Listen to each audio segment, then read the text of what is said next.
오다 보니까 8장까지 왔습니다.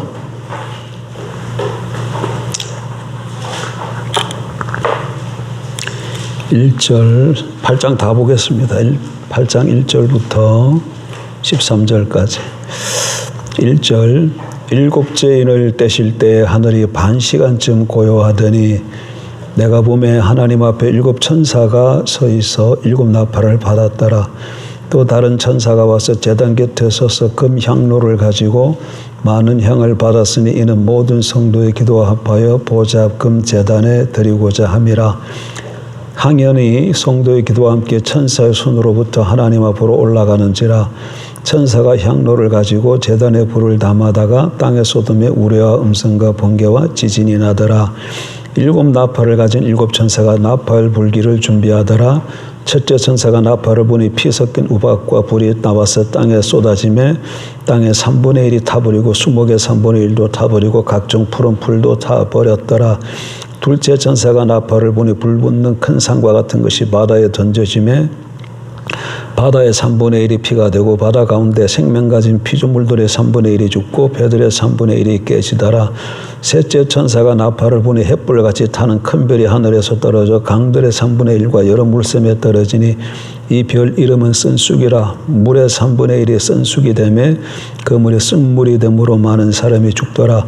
넷째 천사가 나팔을 부니 해 3분의 1과 달 3분의 1과 별들의 3분의 1이 타격을 받아 그 3분의 1이 어두워지니 낮 3분의 1은 비추음이 없고 밤도 그러하더라. 내가 또 보고 들으니 공중에 날아가는 독수리가 큰 소리로 이르되 땅에 사는 자들에게 화가 있으리니 이는 새 천사들이 불어야 할 나팔 소리가 남아 있음이로다 하더라. 아멘.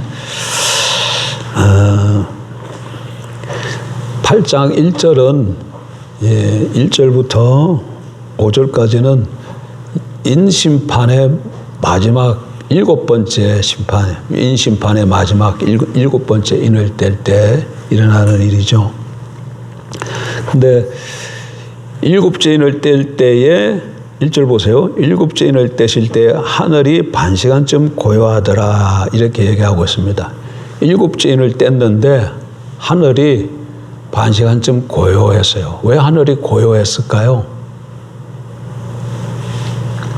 3절 이하에 보게 되면 그 성도들이 기도하고 있기 때문에 그래요. 3절 이하에 보면 천사가 와서 제단 곁에 서서 금 향로를 가지고 많은 향을 받았으니 이는 모든 성도의 기도 합하여 보좌 금 제단에서 드리고자 함이라. 향연이 성도의 기도와 함께 천사의 손으로부터 하나님 앞으로 올라가는지라. 한 천사가 금 향로를 가져와 가지고 향연을 담아서 하나님 앞 제단 앞에서 드리는데 그게 성도의 기도와 함께 하나님 앞으로 어떻게 올라갔다 그렇게 얘기를 하고 있어요. 그러니까 구약의 향은 기도와 밀접한 관계가 있어요. 여기는 지금 조금 구별되지만 5장에서도 이 똑같은 내용이 나왔던 거 여러분 기억나시나요? 거기는 향이 기도라고 말하고 있어요. 그러니까 성도들의 기도가 위로 하나님 앞으로 올라오니까 하나님께서 그 기도를 들으셔야죠. 그래서 하늘이 고요한 거예요. 근데 왜 반시라고 얘기했을까? 반시는 30분입니다. 반시는 30분이에요. 1시간 반시니까. 그거는 구약시대 때는 아침에 번제를 한 번 드리고 저녁에 번제를 한 번 드려 이렇게 상번제로 드리는데 그럼 동시에 특구와 마찬가지로 분향단에는 향을 피워요. 제사 드릴 때. 근데 그 향 피우는 시간이 30분이야. 그러니까 반 시간 동안 고요했다. 그 얘기는 구약시대에서 향을 몇 분 피웠다? 반 시간 30분 동안 피웠기 때문에 그러니까 분향단에서 피운 향이 올라오는 그 시간이 30분 걸리는 거야.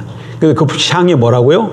기도이기 때문에 30분 동안 성도의 기도가 천사의 향로로부터 하나님 앞에 올라와서 반시 동안 하늘이 고요했던 거예요. 하나님께서 그 성도의 기도를 들으시는 것이죠. 그리고 나서 그 다음에 무슨 일이 벌어지냐면 바로 5절 천사가 향로를 가지고 제단에 불을 담아다가 땅에 쏟음에 우리와 음성과 번개와 지진이 나더라. 하나님이 그 기도를 듣고 났는데 그 다음에 천사가 그 하나님 앞에 드렸던 향 그 닭에다가 제단에 있는 불을 담아다 땅에 쏟았다. 그러니까 밑에 그 불을 쏟았더니 땅에 우레와 음성과 번개와 지진이 났다 이렇게 해요. 그러니까 기도의 응답으로 7번째 인심판이 나타나는 걸 볼 수가 있어요. 그러니까 우리는 여기서 중요한 하나의 원리를 알 수 있는데 첫 번째 기도는 성도의 특권이야. 아무나 기도할 수 없어요. 누구만 기도할 수 있어요. 성도들만 기도할 때 그 기도를 천사들이 하나님 앞으로 이렇게 올려드리는 것을 알 수 있고 그 다음에 성도의 기도는 반드시 아름다운 향으로 하나님 올라갔기 때문에 그 기도를 어떻게 한다? 하나님이 들으신다는 거예요. 하나님이 그것을 들으신다는 거예요. 그리고 세 번째는 들으신 그 기도를 하나님께서 여기 지금 뭘로 나타났어요? 심판하는 것으로 나타났잖아. 심판하는 것으로 나타난 것으로 하나님이 기도를 듣고 응답해 주신다. 이렇게. 그러니까 하나님의 자녀들이 하나님 앞에 기도를 하면 하나님이 그 기도를 듣고 응답하신다는 것을 알 수 있어요. 그런데 이게 보면 하나님께서 그럼 성도의 기도를 듣고 응답하셨다. 이 얘기는 성도의 기도가 어떤 기도였다는 걸 미루어 짐작할 수 있나요? 하나님의 뜻에 합당한 기도였다는 걸 알 수 있어요. 하나님의 뜻과 합치되지 않은 기도면 하나님께서 듣고서도 응답하지 않았겠죠. 그런데 합당한 기도였기 때문에 응답해 주셨다는 얘기죠. 그러면 이게 무슨 얘기인가 하면 하나님께서 성도들로 하여금 하나님의 뜻에 합당한 기도를 하게 하셨다는 거예요. 그러니까 하나님은 전지전능하신 분이기 때문에 하나님의 뜻을 그냥 하나님 스스로 행하실 수 있어요. 그러나 그렇게 하지 않고 하나님의 백성들에게 하나님의 뜻을 보여주시고 그 뜻을 붙들고 기도할 때에 성도들의 기도에 대한 응답으로 하나님께서 당신의 뜻을 이루어 가신다는 것이에요. 그러니까 성도들이 그 하나님의 뜻을 구하지 않으면 어떻게 되겠어요? 하나님 뜻이 아니로 성도들이 기도할 때까지 기다리신다. 여러분 저기 에스겔서도 보게 되면 하나님께서 이스라엘 백성들을 바벨론 포로에서 돌아오게 시켰다고 말씀을 하셔. 근데 그 본문 바로 밑에 뭐라고 얘기해요? 그래도 너희가 이렇게 이루어질 것을 구하여야 하리라 이렇게 말씀하고 있어요. 그러니까 하나님의 뜻은 이스라엘 백성들을 바벨론 포로에서 돌아오게 하는 것이 귀환하게 하는 게 하나님의 뜻이야. 근데 그것이 이루어지려면 어떻게 해야 된다고? 성도들이 그것이 이루어달라고 기도해야 된다는 거예요. 그러니까 지금 하늘에서 하나님이 이런 뜻과 계획을 품어요. 그러면 아래에 있는 지상에 있는 성도들이 하나님과 친밀한 교제 가운데 하나님께서 그걸 보여주셔 성도들에게. 그러면 성도들이 하나님 뜻을 알잖아. 그럼 그 다음에 어떻게 해야 돼? 그 뜻이 이루어지도록 기도해야 그것이 성취되어진다는. 그래서 주기도문에 하나님의 뜻이 하늘에서 이루어진 것처럼 땅에서도 이루어지다는 이 주기도문의 내용이 성취가 되어지는 것이죠. 자, 그런데 우리가 하나 좀 볼까? 지금 인심판의 7번째 심판이 어떤 모습으로 나타났어요? 우레와 음성과 번개와 지진이 치는 것으로 이렇게 나타났어요.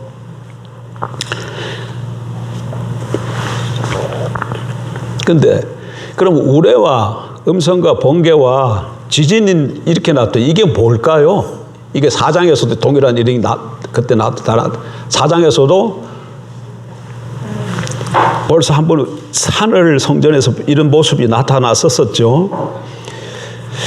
이건 구약시대 때에 우레와 음성과 번개와 지진은 일단 구약성경과 유대 묵시문헌을 살펴보면 하나님이 나타나는 현상이에요. 자, 일단 우리는 유대 묵시문헌은 없지만 구약 성경은 갖고 있죠. 시편 18편을 한번 가보세요.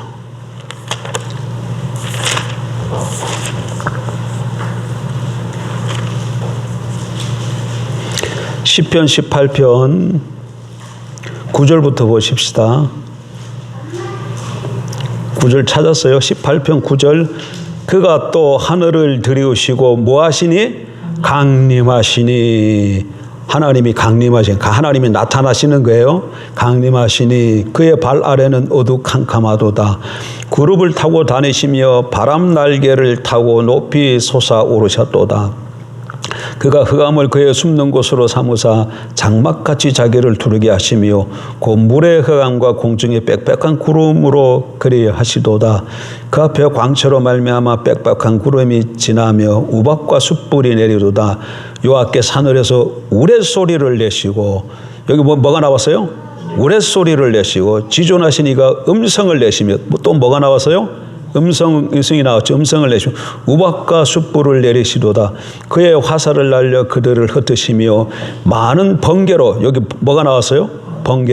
번개로 그들을 깨뜨리셨도다. 이렇게. 이건 하나님이 강림하시는데 캄캄한 가운데, 구름 빽빽한 가운데 막 우박 이런 식으로 나타나는 특징들 보니까 여기는 우레소리, 음성, 번개 이런 모습으로 이렇게 이런 현상을 동반하고 해서 나타나는 걸 볼 수 있어요. 그런데 여기서 화살을 날려 그들을 흩으시며 많은 번개로 그들을 깨뜨리셨도다. 흩으시고 깨뜨리셨다는 것을 보니까 이건 뭐예요? 심판이에요. 그러니까 구약 시편 18편만 봐도 하나님이 나타나실 때에 우레와 음성과 번개와 여기는 지진이 없지만 지금 계시록에는 지진이 있죠. 이런 현상이 나타나는 것은 하나님의 나타나심인데, 특별히 뭐 하기 위해서? 심판하기 위해서 나타날 때 이런 현상들이 나타난다는 거예요. 그런데 지금 우리는 유대 묵신문은 없지만 에녹일서 뭐 이런 성경 외에 다른 어떤 육신문은 있는데, 그런데 보게 되면 특별히 종말에 하나님이 심판하시기 위해서 나타날 때 이런 모습으로 나타난다는 것을 말하고 있어요. 그러니까 지금 인심판에서 인심판의 마지막에 우레와 음성과 번개와 지진이 나더라, 이 얘기는 종말에 하나님께서 심판하시기 위해서 이 땅에 오실 때 나타나는 현상들인 거예요. 언제 나타난다고요? 종말에. 자, 근데 이게 지금 인심판이 7번째입니다. 근데 심판이 또 뭐였어요? 나팔과 대접 심판이 있잖아요. 나팔 심판 7번째 한번 보세요. 나팔 심판 7번째 11장 19절. 11장 19절. 이거는 지금 나팔 심판의 7번째예요. 나팔 심판 7번째. 이에 하늘에 있는 하나님의, 자 15절부터 봐요. 11절 15절. 7째 천사가 나팔을 불며, 그러니까 몇 번째예요? 7번째죠. 그리고 19절. 이에 하늘에 있는 하나님의 성전이 열리니 성전 안에 하나님의 언약궤가 보이면 또 번개와 음성들과 우리와 지진과 큰 우박이 있더라. 아까 7번째 인심판에 나타나는 현상이 동일하게 나팔 심판 7번째도 똑같이 나타나고 있는 걸 볼 수 있죠. 그 다음에 16장 17절로 가보세요. 16장 17절.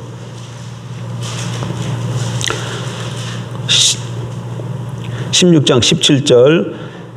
7째 천사가 그 대접을 공중에 쏟으며, 여기도 보니까 7번째 대접 심판이에요. 18절. 번개와 음성들과 우레소리가 있고 또 큰 지진이 있어, 얼마나 큰지 사람이 땅에 있어 온 이래로 이같이 큰 지진이 없었더라. 여기서도 7번째 대접 심판에서 우레와 음성과 번개와 지진이 나타나는 걸 볼 수 있어요. 그럼 이거 뭐예요 지금? 인 마지막도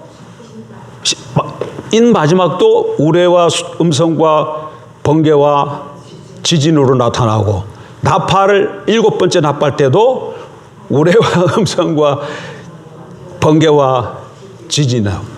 대접 심판 7번째도 우레와, 아직 뭐 순서는 좀 바뀔지 몰라도 우레와 음성과 번개와 큰 지진, 우박 뭐 이런 식으로 똑같이 나타나고 있다. 똑같이. 그러니까 마지막은 다 똑같은 것으로 끝나고 있어요. 그럼 이게 뭐냐면, 자 여기 보세요. 인, 나팔, 대접. 이게 다 이렇게 첫 번째가 있고 일곱 번째. 이렇게 되겠죠? 근데 요 일곱 번째가 다 동일하다는 거야. 어떻게? 내용은 우레, 음성, 번개, 지진, 뭐 큰 우박이래. 이게 이렇게 된다라냐. 그러면 이게 무슨 이게 굉장히 중요해. 이게 뭘 뜻하냐면은 인심판이 있고 인심판 다음에 나팔 심판이 다른 심판이 아니라 똑같이 끝나는 걸 보니까 인심판하고 나팔 심판, 대접 심판이 각각 다른 것이 아니라 똑같은 심판이 반복해서 강도가 좀 세지면서 나타난다는 것을 보여주는 거예요. 왜 지금 이렇게 얘기하냐면 여기가 지금 몇 장부터 몇 장까지예요? 6장부터 16장까지잖아요. 인 나팔 대접 심판이 6장부터 16장까지. 근데 세대주의자들은 이거를 인 나팔 대접을 이 심판을 어떻게 읽느냐 하면 여기서부터 그다음에 여기서부터 나팔, 그다음에 여기서부터 대접 이렇게 직렬식으로 읽어요. 이해를 해. 이런 식으로. 그러니까 이 사람들은 여기가 이제 역사라 그러면 여기가 끝이야. 여기 역사 끝입니다. 그러면 예수님이 초림이라고 그러고 역사의 이 마지막 때 어떤 때쯤에 한 이쯤이라 그래요. 역사의 마지막 때 한 이쯤에 언제지는 모르지만 이 마지막 때쯤에 인 나팔 대접 심판이 일어날 거라고 보는 거예요. 그래서 이런 얘기 들어봤을까? 7년 대환란. 그러니까 7년 대환란도 주님 오시기 전 어느 시점 한 7년에 대환란이 있고 그때 뭐 하나님의 백성들은 휴거해서 하늘에 올라가고 땅에는 뭐 이런 심판이 있고 그래서 주님 재림하시기 전 미래의 어떤 시점에 이렇게 인나팔 대접 심판이 있다 이렇게 읽는단 말이에요. 근데 우리는 그렇게 보질 않아. 인나팔 대접 심판이 이렇게 직선으로 가는 게 아니라 병렬식으로 간다. 똑같은 거야. 똑같은 건데 이것을 반복해서 3번 보여줬다고 생각을. 그러면 이 첫 번째 인은 그럼 시작은 언제부터 시작될까요? 이 사람들은 미래의 어떤 한 시점인데 여기서 우리가 읽을 때 여기 첫 번째 인심번은 언제일까? 여러분 4장 5장에서 4장 무슨 내용에서 창조주 하나님 5장 구속주 어린 양 예수인데 5장에서 창조주 하나님이 손에 7 인을 친 두루마기 임봉된 것을 오른손에 갖고 있다가 그것을 누구에게 줘요? 어린 양 예수에게 주잖아요. 그래서 예수님이 6장 1절에 보면 인을 떼는 걸로 되어 있어요. 근데 그 본문 고사에 누가 이 인을 뗄까 했을 때 뗄 자라가 없어서 요한이 우니까 장로 중 한 사람이 울지 말라. 유다 지파의 다윗의 뿔이 그가 이기었으니 그가 떼시리라 하면서 그 다음에 나타났는데 사자가 나타나는 게 아니라 죽임을 당했던 어린 양이 나타나서 하나님 앞에 나아가서 그 책을 받아서 인을 떼는 것으로 나타난다고요. 근데 그러면 그 누가 뗐다고?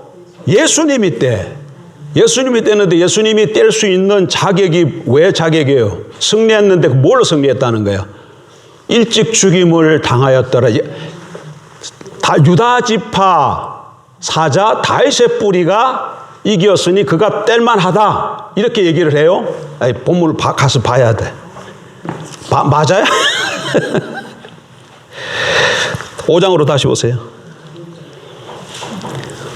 장로 중에 한 사람이 내게 말하되 울지 말라. 유대 지파의 사자 다윗의 뿌리가 이겼으니 그 두루마리와 그 7인을 떼시리라 하더라. 그러니까 유대 지파 사자 다윗의 뿌리가 이겼기 때문에 승리했기 때문에 인을 뗄 만한 자격이 있다. 이렇게 얘기하시는 거죠. 근데 사자가 나타날 줄 알았더니 사자가 나타나질 않아요. 7절 봐. 6절에는 다른 얘기가 잠깐 있고 그 다음에 7절에 그 어린 양이 나와서 보좌에 앉으시니 오른손에서 두루마리를 취하시니라 이렇게 되어 있어요. 그런데 그 어린 양 6절에 내가 또 보니 보좌와 내 생물과 장로들 사이에 한 어린 양이 서 있는데 이 어린 양이 어떤 모습이에요? 일찍이 죽임을 당한 것 같더라. 그 어린 양이 나와서 보좌 앉으신 이 오른손에서 두루마리를 취했다 이렇게 얘기해요. 그러니까 예수님이 어린 양에서 예수님이 승리하셨는데 뭘로 승리하셨다는 거예요? 죽으심으로. 이거 죽으심 뭐의 죽으심이야? 십자가의 죽으심으로. 십자가의 죽으심으로 승리하셨다냐. 그러니까 이거는 십자가에 죽으셨다는 이건 구속 사건을 두고 하는 거예요. 구속 사건으로 인해서 예수님이 책이 임봉된 것을 뗄 자격이 있다는 거예요. 그래서 예수님 떼는데 그럼 그걸 언제예요? 예수님이 구속 사건을 이루신 게 언제야? 초림이잖아. 그래서 인을 뗄 때 이건 첫 번째 인을 뗄 때 이게 언제라는 거야? 초림이라는 거야. 자, 그래서 이거 첫 번째 때 여기는 초림이야. 아까 저게 우레 음성 번개 지진은 언제 나타난다 그랬어요? 종말의 마지막 때라 그랬잖아. 여기는 그러니까 언제야? 재림이야, 재림. 그러니까 인심판 첫 번째, 두 번째, 세 번째, 네 번째, 다섯, 여섯, 일곱 번째 여기는 어디서 어디 사이에 심판 이런 일이 일어난다는 거예요. 초림부터 재림 사이에 일어나는 사건들이에요. 초림부터 재림 사이에 나타나는 거예요. 그런데 그것을 병렬적으로 3번 보여주는 걸 보니까 이런 초림부터 재림 사이에 이런 심판이 일어날 거라는 것을 가리키면서 여기는 조금 강도가 여기 4분의 1, 여기 3분의 1, 여기는 전체예요. 4분의 1, 3분의 1 전체. 이게 지금 무슨 말이야? 성경을 읽은 사람이 얘기를 한번 해봐. 성경 안 읽은 사람은 4분의 1, 3분의 1 전체 이게 무슨 말인지도 모를 거야. 이 심판 때는 4분의 1이 심판을 받아요. 답할 때는 3분의 1. 대접 심판 때는 전체야. 그러니까 심판의 강도가 그러니까 초림부터 재림까지 심판이 이 세상에 있는데 그 강도가 점점 주님이 기심이 가까울수록 강도가 세진다는 것을 보여주는 거예요. 3번 해서. 그러니까 요렇게 병렬적으로 이해하지 이렇게 우리는 직선적으로 이해하지 않는다. 요렇게 읽는 사람들이 누구라고? 세대주의자들의 해석에. 그러니까 초림이 왜 초림부터 이 사람들 해석은 뭐예요? 미래의 어떤 한 시점에 인나팔 대접 심판이 일어날 거라고 읽는데 벌써 계시록 5장에 보면 인 떼지는 것이 언제예요? 미래의 어떤 한 시점이 아니잖아. 언제? 초림 때예요. 초림 때. 그리고 이 번개, 우레, 나팔, 번개, 우레, 음성, 지진, 우박 이거는 종말에 하나님이 심판하기 위해서 이 땅에 나타나는 현상이기 때문에 재림이야. 근데 그 재림이 요 나팔 인도 재림으로 끝나고 나팔도 재림으로 끝나고 대접도 재림으로 똑같이 재림으로 끝난다는 걸 보이니까 이게 인 나팔 대접이 반복해서 보여주는 내용이라는 걸 알 수 있다는 거예요. 어쨌든 심판은 이 땅에 심판이 많은데 첫 번째, 일곱 번째 그 기간이 언제다? 초림부터 재림 사이다. 어떤 미래의 어떤 한 시점부터 이렇게 쭉 나열되어지는 것이 아니다. 그러니까 뭐 7년 대환란 그런 거 있어요, 없어요? 그런 건 없어. 나중에 3년만 뭐 이렇게 해가지고 따지고 이렇게 해서 3년만 3번년만 합치면 얼마예요? 7년 뭐 이래가지고 7년 대환 뭐 이렇게 하는 이게 한국 교회는 너무나 깊숙이 들어와 있어요. 여러분 옛날에 고대가라는 거 있어요. 고대가. 낮에나 밤에나 아니야. 아니요. 복음 맞는데 가사가 좀 그래. 먼 하늘 조그만 구름만 떠도 내 주님 오시는가 뭐 이런 게 있어요. 그런데 그 고대가 중에 보면 7년 뭐 대환란 뭐 이런 것도 들어가 있어요. 그럼 그것도 뭐라는 거예요, 그때? 그러니까 한국 교회는 이 계시록을 읽을 때 어떤 관점에서 읽고 배웠다는 거예요. 그렇지. 세대주의 관점에서 읽고 배웠다는 거예요. 그래서 가사에도 그런 가사들이 많아요. 한국 교회 대부분 다 그렇게 지금 계시록 읽을 때 그렇게 읽고 있어요. 그렇게 읽고 그렇게 생각하고 있고. 그런데 그렇게 보면 성경 해석하기가 어렵다. 왜? 예수님이 뭐 인을 떼시잖아요. 예수님이 인을 떼셔. 예수님이 인을 떼신다고. 그리고 여기는 마지막 때에 번개 우레 음성, 지진, 우박 벌어지는 사건이에요. 그래서 요 기간이 미래의 어떤 한 시점에 일어나는 것이 아니라 초림부터 재림 사이에 일어나는 사건인데 그것을 세 번 반복해서 보여줌으로 심판의 강도가 점점 세져지는 것을 보여주고 있다. 그 얘기예요. 자, 그 다음에 오늘은 나팔 내용만 한번 좀 보도록 하겠습니다. 나팔 내용. 그 다음에 이게 뭘 의미하는지는 다음 주에 살펴보고, 첫째 나팔은 뭐예요? 첫째 나팔을 보니까 피 섞인 우박과 불이 나와서 땅에 쏟아졌어요. 피 섞인 우박과 불이 하늘에서 땅에 쏟아졌어요. 그래서 땅을 다 태워 수목과 푸른 풀이 얼마나 타져버려요? 3분의 1이 타버려요. 인심판 때는 몇 분의 1이에요? 4분의 1이었어요. 인심판 때는 4분의 1이었어요. 근데 나팔 심판 때는 3분의 1. 두 번째 나팔을 보니까 어떻게 되었어요? 불 붙는 산 같은 것이 바다에 떨어져요. 바다에. 그랬더니 바다의 3분의 1이 피가 됐어요. 그리고 바다의 생물과 배들 3분의 1이 죽고 깨져요. 세 번째 나팔 하니까 횃불 같은 별 하나가 강과 물샘에 떨어져요. 근데 그 별 이름이 뭐예요? 쑥이야, 쑥. 그래서 물이 쓴물이 돼가지고 그 마시는 사람들이 죽어요. 근데 얼마나? 3분의 1. 그 다음에 네 번째 나팔을 보니까 해, 달, 별들이 3분의 1이 어두워졌어요. 어두워져.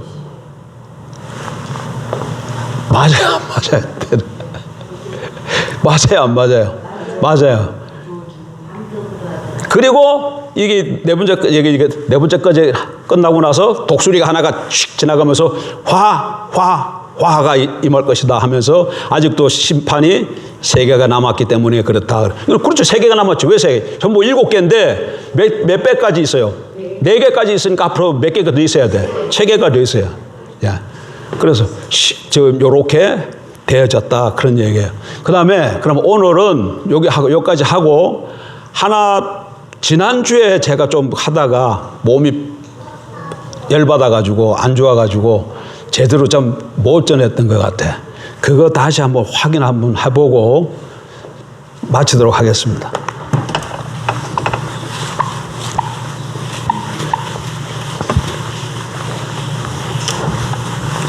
(8장 1절에서) 반시 동안 하늘이 고요했다는 것은 무슨 의미라 그랬어요? 하나님께서 기도를 듣기 위해서 고요하게 했다는 거예요. 근데 왜 반시라? 그 반시는 구약시대 때에 향 태우는 시간이야. 향이 뭐라고요? 기도야, 기도.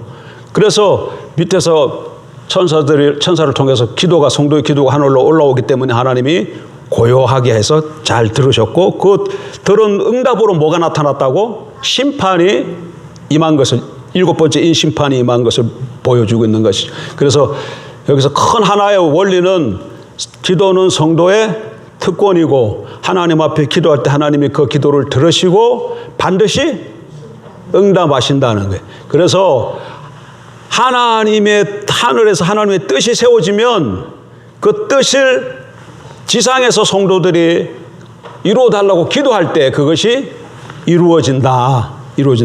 이게 하나의 큰 원리예요. 하늘에서 보세요. 아까 저기 4장도 봐요. 4장에서. 자, 계시록 4장에 봐요.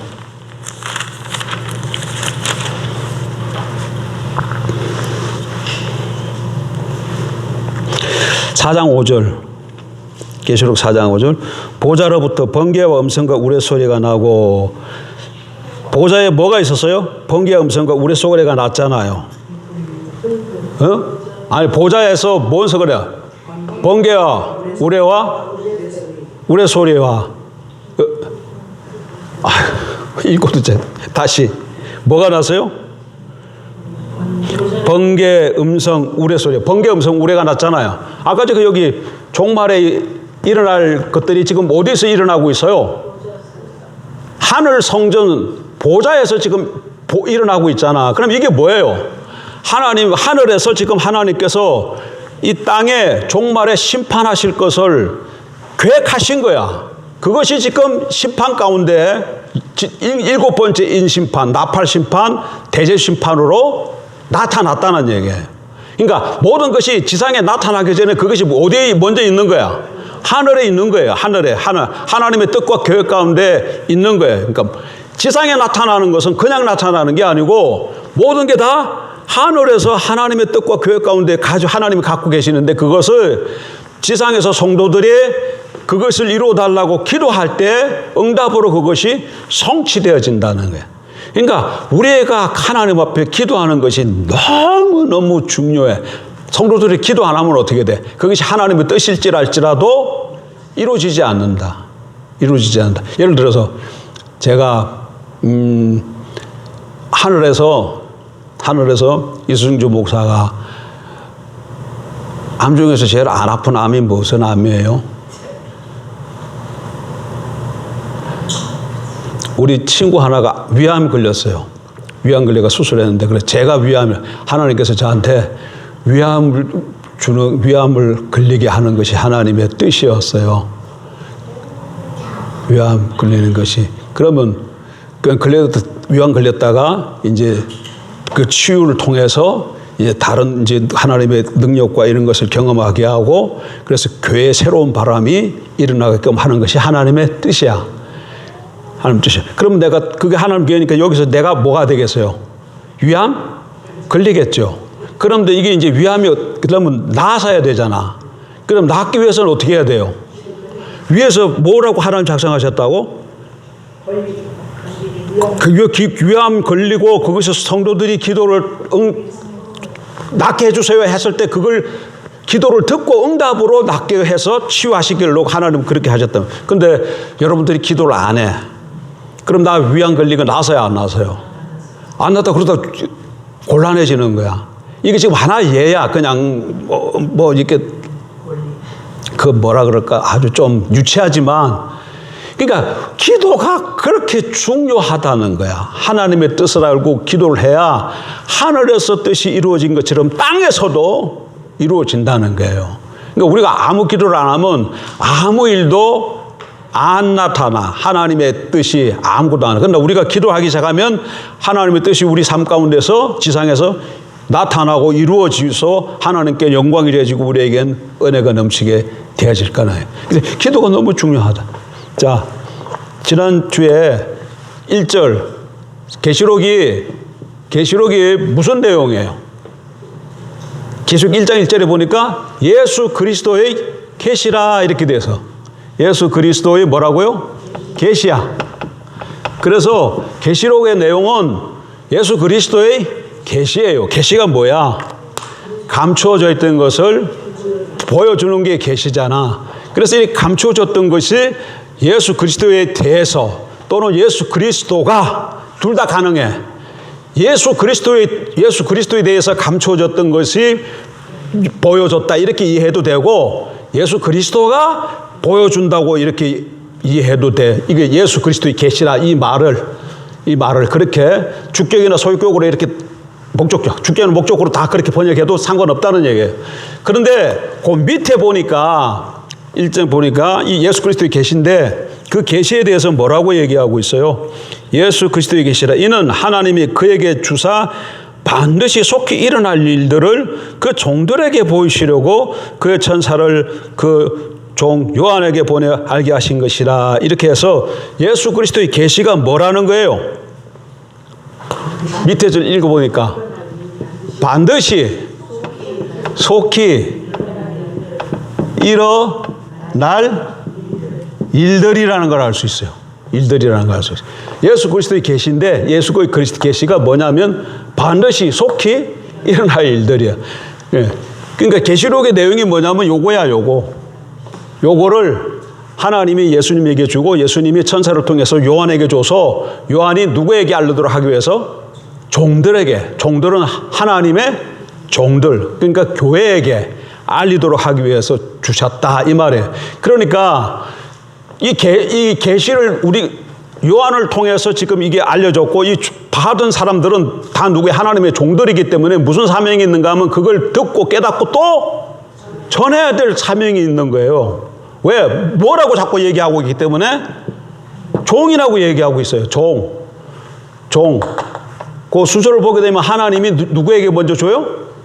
예수님에게, 아니야, 바로 안 가지. 예수님에게 주고 예수님이 천사에게 전달하고 천사가 종 요한에게 줘. 그리고 요한이 하나님의 종들에게 전해주는 거야. 그러면 그 요한을 통해서 이제 우리가 하나님의 종들이잖아. 받았어요. 그리고 우리 이해했어요. 그럼 보고 듣고 우리도 이제 그대로 살 뿐만 아니라 이것을 또 전해줘야 될 사명이 우리에게 있네. 이걸 깨달아야 돼.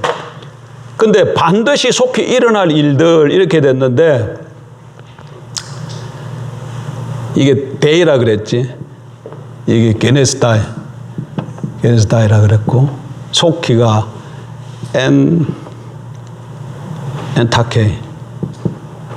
타케이라 그래서 이렇게 되는데 이게 구약 그 다니엘서에 가보게 되면 2장에 보게 되면 요런 단어들이 반드시 일어날 일들이라는 요런 단어들이 나와요, 안 나와요? 근데 지금 우리 성경에는 그렇게 번역이 안 되어 있어서 그래도 봐봐요. 다니엘 2장.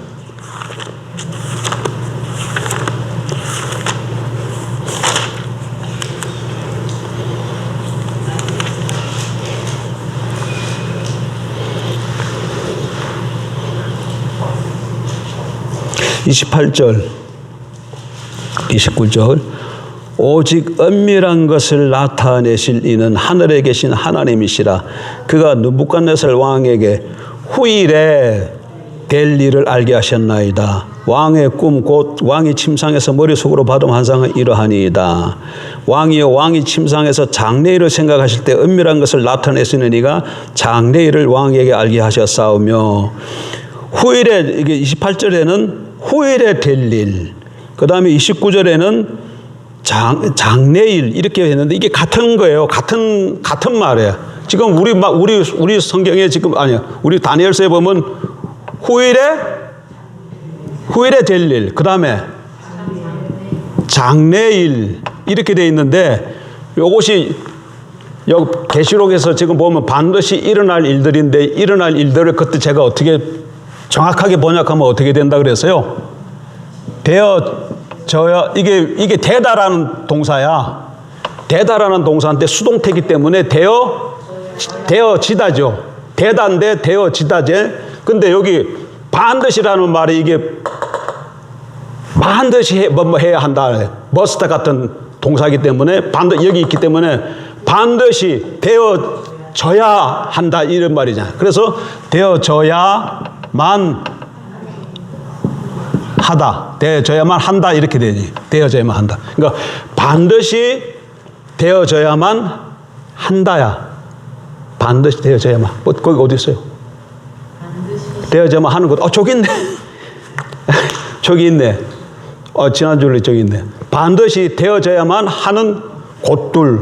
왜 되어져야만 하는 것들은 앞에 뭐가 있기 때문에 되라는 반드시 뭐 해야 하다라는 그 조동사가 앞에 붙어 있어서 되다가 수동태라서 되어지다야 되는데 반드시가 붙어서 반드시 되어져야만 하는 것들 이렇게 돼. 근데 다니엘서에 보니까 그것이 후일에 될 일이라 똑같은 단어가 쓰였다는 거야. 저 반드시 되어져야만 한다 그것이 다니엘 2장에 후일에 될 일, 장래의 일 이렇게 우리 말로 이렇게 번역되어 있지만 보게 되면 저 단어로 쓰였다는 거예요. 그러니까 무슨 말이냐면 요한이 이 말을 쓸 때에 어디서 이 말을 갖고 왔다는 거야.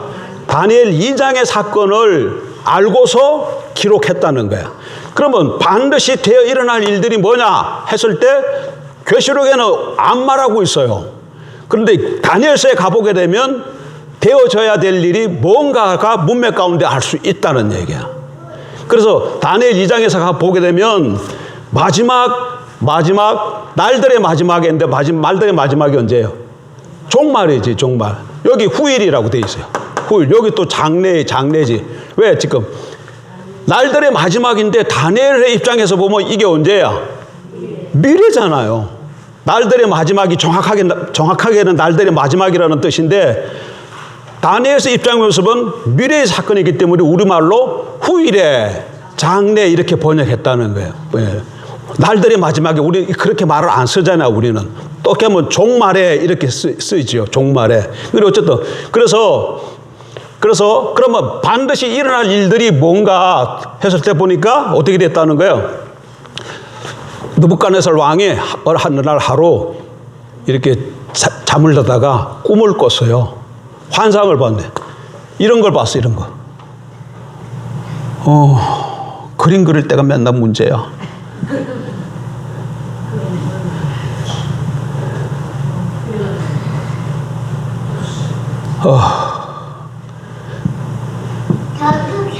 이렇게 됐어. 이렇게.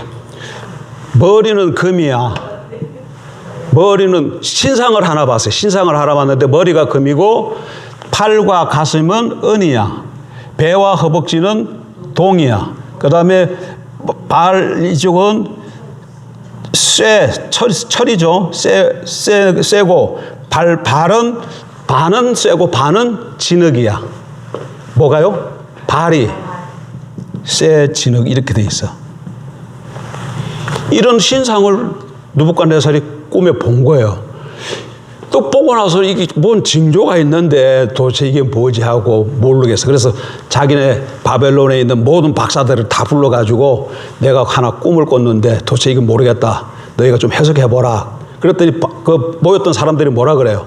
왕이 그 꿈 얘기를 하십시오. 그럼 우리가 해석해 주겠습니다. 그랬더니 왕이 거기 안 넘어가죠. 어떻게? 내가 꿈까지 얘기하면서 해석을 얘기하라. 이렇게 얘기를 해. 그러니까 꿈을 안 얘기해 주면서 그걸 그 해석까지 하라니까 할 수 있는 사람이 누가 있어요. 그래서 27절인가 27절이 있나요?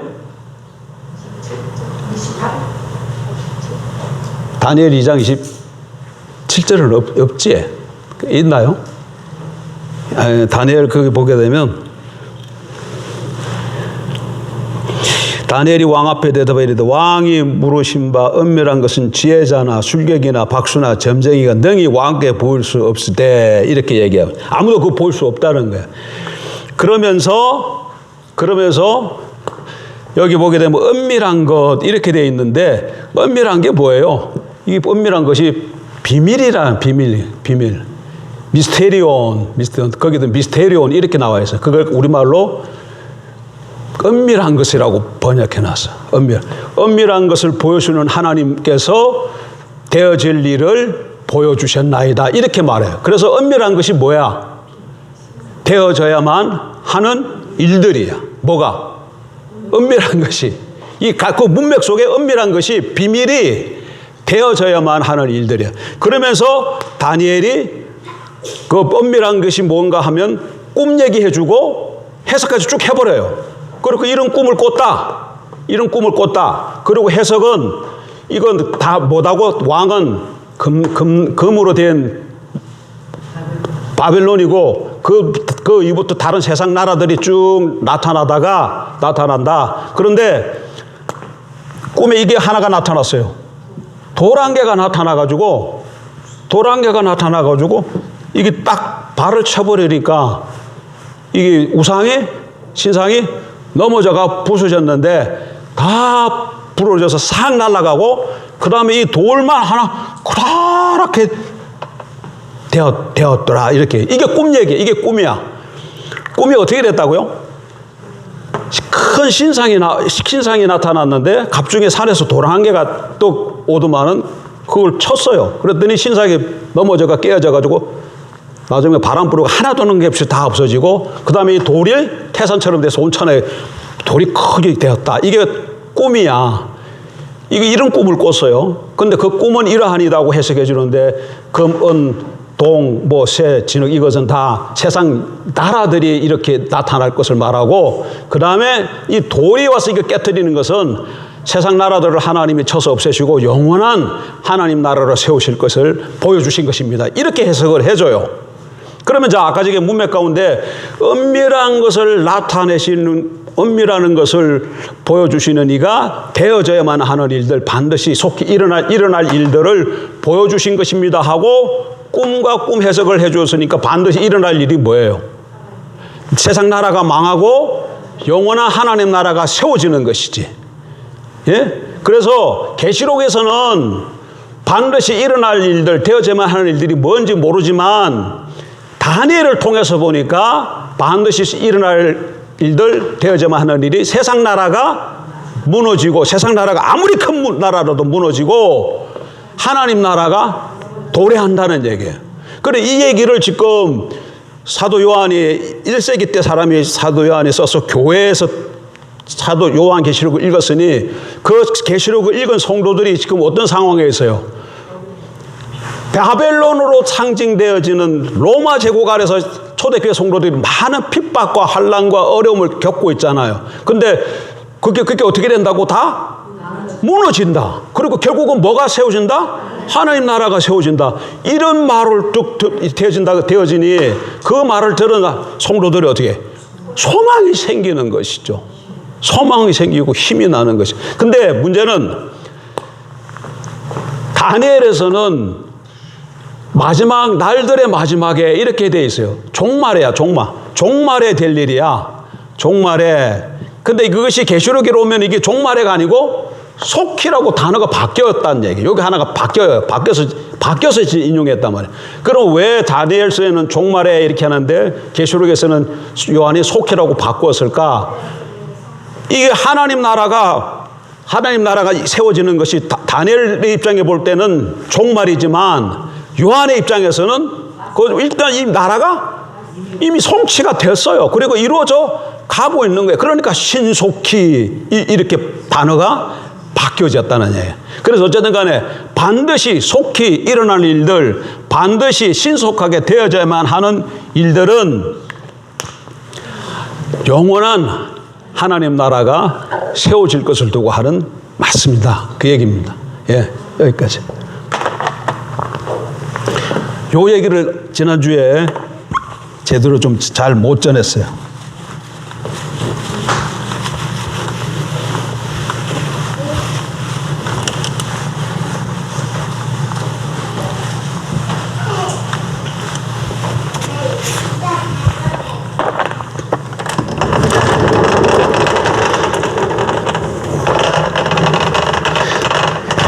그리고 지금 예수님이 구속 사역을 통해서 인을 떼기 시작하는데 여러분 의문이 안 들어요?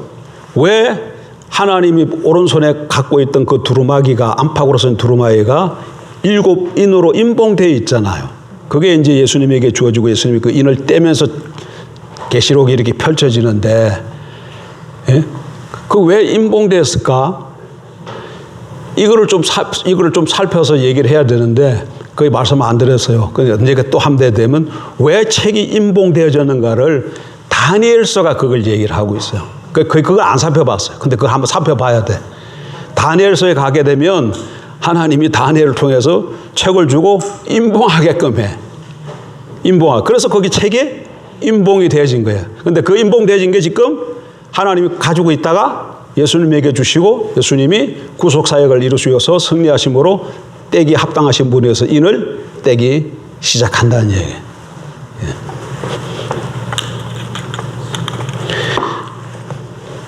그러니까 이 계시록의 말씀도 그러니까 이걸 미래의 어떠한 시점에 일어날 일이라 그러면 이게 우리하고 뭔 상관이 있어?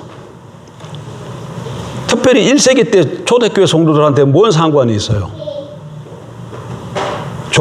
종말이 다가오기 전 어떤 한 시점에 그때부터 쭉 일어날 인나팔 대접 심판이라 그러면 1세기 때 요한 시대 때 살던 그 교회에 에베소 7교회를 비롯한 그 있던 교회들은 계시록이 자기 애들하고는 아무 상관이 없는 말이 되어버리잖아요. 성경이 그러면 여기는 필요 없는 말씀을 왜 줘도 줄 이유가 없죠. 그러니까 성경을 그렇게 읽으면 안 된다는 거야. 성경을 그렇게 읽으면 안 된다는 거야. 이 1세기 때 성도들 첫 번째로 요한 독자들에게 위로를 주고 힘을 주게 하기 위해서 묵시문학이라는 장르로 하나님께서 말씀을 주신 것이에요. 그래서 1차적으로 누구에게? 1세기 때 독자들에게, 교인들에게, 하나님의 교회에게, 하나님 백성들에게 주는 말씀이고, 동시에 오늘 우리 시대에게 그걸 다시 우리가 적용을 해서 해석을 하고 적용을 해서 우리에게 받아들여야 된다는 얘기예요. 그러니까 1세기 때 성도들하고는 아무 상관없는 말씀이 아닌 게 아니라 반드시 그들에게도 위로의 말씀이다. 힘이 되는 말씀이다. 좋으신 하나님.